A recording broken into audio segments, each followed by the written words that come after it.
ក្រក្រដូចយើង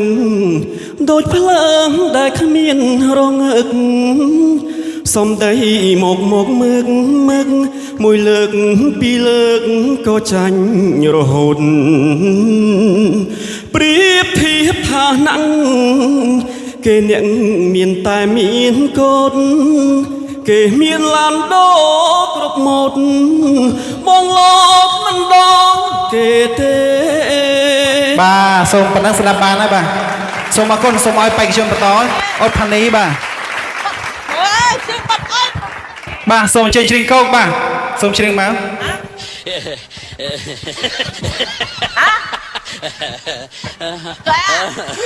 បាទសើស្រន់តិចបាទគេចាប់ផ្ដើមចាក់ហើយកុំឲ្យខ្លីនៅស្ដាប់លទ្ធផលអត់បាន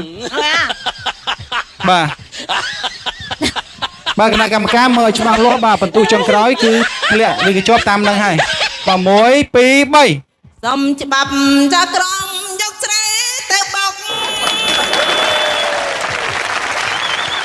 ចំច្បាល់នេះស្រងគេថាมันមានចំច្បាល់នេះផងគេថាมันបានចំត្បាល់ក៏យ៉ាងបបានមិនអបាទប៉ណ្ណេះស្ដាប់បានបាទសូមបេក្ខជនបន្ទាប់បាទជ្រៀងបត់អីជ្រៀងទៅបាទគាត់ចុះហើយមានន័យថាគាត់បោះបង់បាទគាត់ណាចុះបោះបង់ហើយបាទ1 2 3ព្រាំងសូលិចបាត់សັດចូលត្រនំអងអោទ្រូងខ្ញុំធ្ងន់ដូចទូភ្នំធ្ងន់ស្ទើរធ្លីហើយបញ្ហារពលៀនពុំមាននាងឆ្លើយ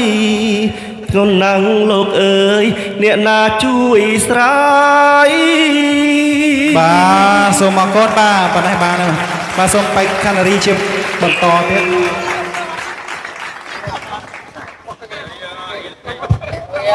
បាទ1 2 3អូនវបងសូមឲ្យបងនៅក្បែរនឹងអងចិនស្នេហ៍តែសុំក្បែរពេលខ្លីពេលឃើញអូនយំបងកុំបារម្ភអីកុំខ្វល់ពីស្រីព្រួងរាល់ថ្ងៃឈឺចាំសមហើយសាញបងបងក្រោយខ្នងអូនយំរាល់ថ្ងៃស្រឡាញ់ថ្លៃហានໄວឈឺចាំយ៉ាងនេះអូននេះយំបងលួងគេបងតែអូនឈឺប៉ុណ្ណាចងប្រាប់ថាបាទប៉ុណ្ណឹងក៏បានដែរអរគុណច្រើនបាទដូចជាអស់ថ្មកំដៅបាទសូមបេក្ខជនបន្ទាប់បាទ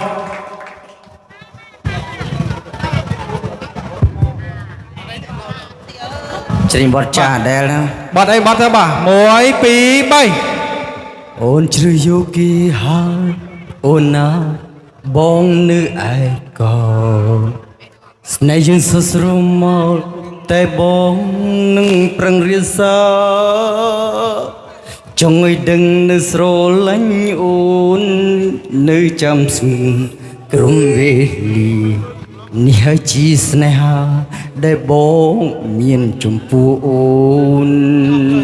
បាទសូមអរគុណបាទប៉ុណ្ណឹងក៏ស្ដាប់បានដែរបាទសូមបេក្ខនារីបន្ទាប់បាទនោះហើយមីក្រូកាន់មកទៅ1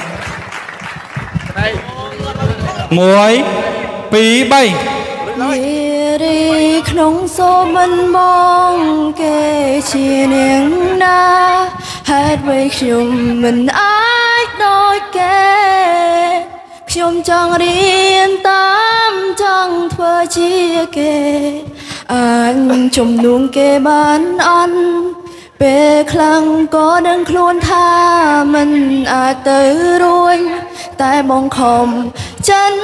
ប្រឹងទាល់តែហន់ពេលនេះឈឺចាំបានសម្រេចហើយសុំមុំមនុល្ងងបាទសូមអរគុណបាទឥឡូវបាទដូចជាមិនលឺឡើងហើយបាទស្ដាប់គ្នាលេងបានហើយ បាទសូមបេក្ខជនជាបន្តបាទមិនទៀតអស់ទៀតកុំចុចបាទ1 2 3 អត់ជើងបាននៅ មកសើស្រោតគេចាក់បាសហើយថ្លង់ស្ដាប់លេងបានហើយក ូលាបមួយតង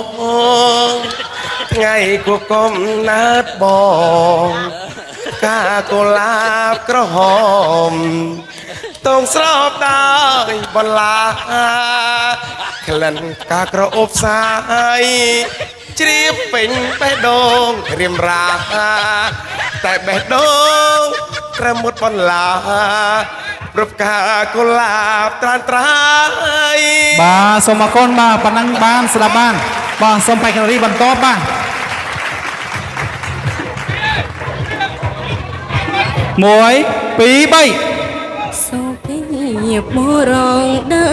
ខ្ញុំប្រទាបឡោខ្លាំងណាស់ឡលើប្រក្នុងលោកកា បាទប៉ុណ្ណឹងក៏បានដែរបាទសូមអរគុណសូមបេក្ខជនបន្តបាទ1 2 3 ហេតុអ្វីយើងបែកគ្នាទាំងនៅស្រឡាញ់គ្នាអានុសាក្រុមគ្រាមិនតនលុបទៅណាទួងរយ៉ាងពេលខ្លីតែមានន័យខ្លឹមសារមិនធ្លងកិនថាមានរឿងកើតឡើងតើមានអោកាំងទេជួបគ្នាម្ដងទៀតទេបងចង់មានអូនក្បែរថែ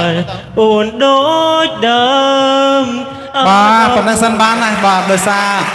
បោះចាក់ថ្លង់គ្នាបាទហើយបាទសូមបេក្ខជនបន្តបាទ1 2 3 សូមសាកសំភ្លៀតចិនមួយឆ្នាំជឿរងកាំងមិនเคยសង្សារវិលវ័យ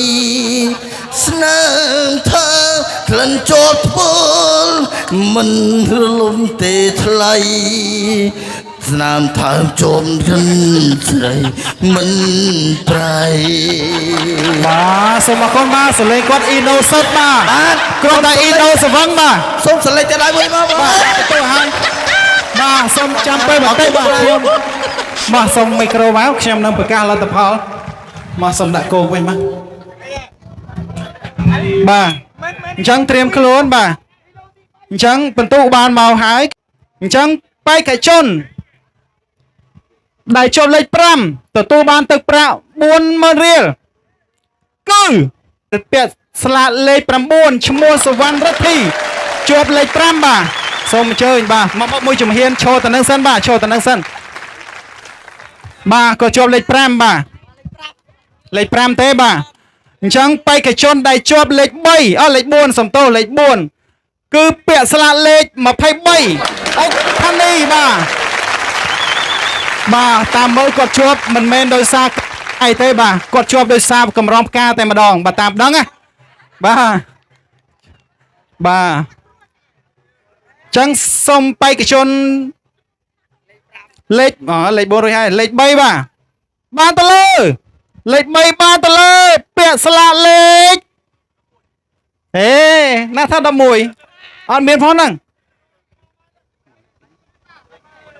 បាទលេខ3គឺពាក់ស្លាកលេខ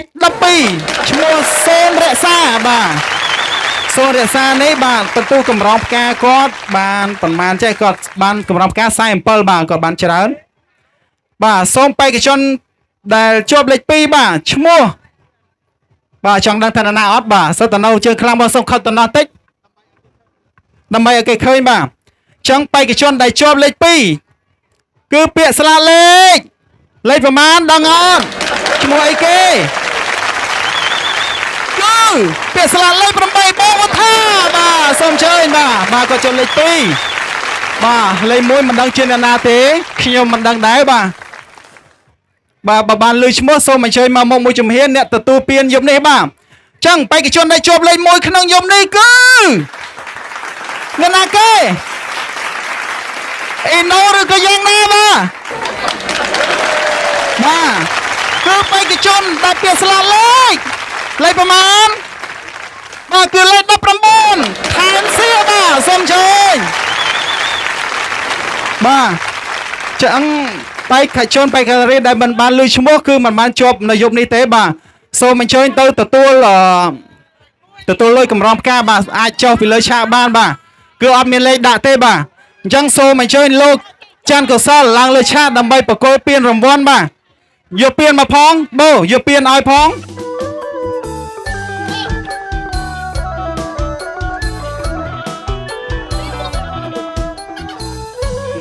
ខប់ទៅកណ្ដាលតិចបាទខប់ទៅកណ្ដាលតិចបាទ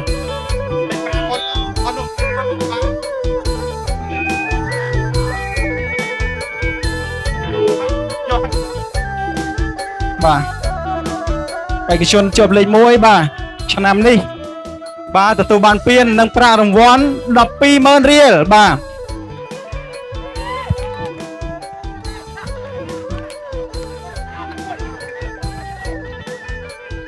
បាទបេក្ខជនកម្រងផ្កាចាំទទួលពេលក្រោយទៀតបាទកម្រងផ្កាគាត់ទទួលបាន 18,000 បាទប៉ុន្តែចាំទទួលពេលក្រោយទៀតបាទចាំពេលចប់កម្មវិធីបាទបេក្ខជនជាប់លេខ2បាទបងវុធាបាទទទួលទឹកប្រាក់ចំនួន 10,000 រៀលបាទចង់បេក្ខនារីដែលជាប់លេខ3ឈ្មោះសូនរក្សាបាទទទួលទឹកប្រាក់ 60,000 រៀលបាទអត់8សំទោសបាទចង់វងវែងស្មារតីបាទបេក្ខជនបន្ទាប់ជាប់លេខ4ទទួលបាន 60,000 រៀលបាទបេក្ខជនលេខ5ទទួលបាន 40,000 រៀលហើយនឹងកម្រងផ្កាទៀតបាទអញ្ចឹងកម្រងផ្កានេះចាំមកទទួលជាមួយខ្ញុំនៅពេលក្រោយបន្ទាប់ទៀតបាទរួចរាល់ហើយបាទសូមអញ្ជើញថតរូបទុកជាអនុស្សាវរីយ៍ណាកាមេរ៉ាមែនទៅណាបាត់ហើយបាទចឹងឈរមកចេះមកបាទបើចាំចុចឲ្យផងណា